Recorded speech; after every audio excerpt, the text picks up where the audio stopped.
Apple then filed a lawsuit in the United States District Court for Northern California on January 12, 2015, alleging that Ericsson demanded excessive patent royalties and that Apple did not infringe on Ericsson's patents.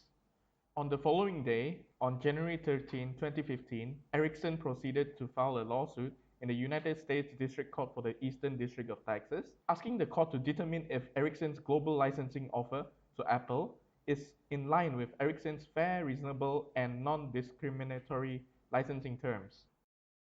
With everything going nowhere, on February 27, 2015, Ericsson proposed to finalize the licensing deal, which was met with refusal from Apple. Ericsson then proceeded to file 2 complaints to the ITC and 7 more complaints to the United States District Court for the Eastern District of Texas for the infringement of 41 other patents held by Ericsson.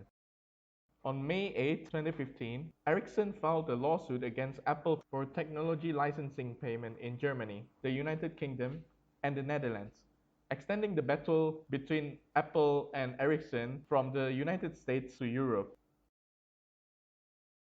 The trials then continue back and forth between the two giants, and that's all from us for the disputes.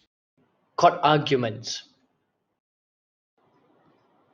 Firstly, Apple claimed it has not infringed on any patent that was stated by Ericsson and Apple.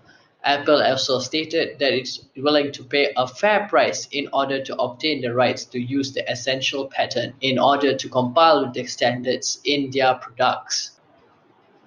And that is all for court and legal arguments. Now we have the verdicts. Ericsson and Apple reached a global patent licensing agreement outside the court. In turn, all pending investigation in the United States, Britain, Germany, and the Netherlands were also abandoned.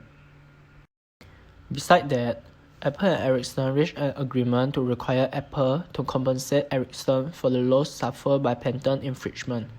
Therefore, Apple reduced the royalty rate for iPhone and iPad revenue. Lastly, Apple and Ericsson agreed to jointly design the 5G cellular standard. This is good for both Apple and Ericsson. Conclusion. Ericsson and Apple have their pros and cons, which has presented by my team earlier. In conclusion, Ericsson and Apple had signed a global patent license agreement out of the court.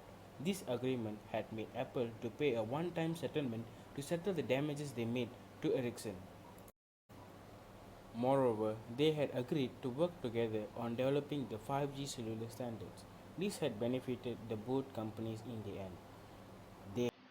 At the end, they have come into an agreement.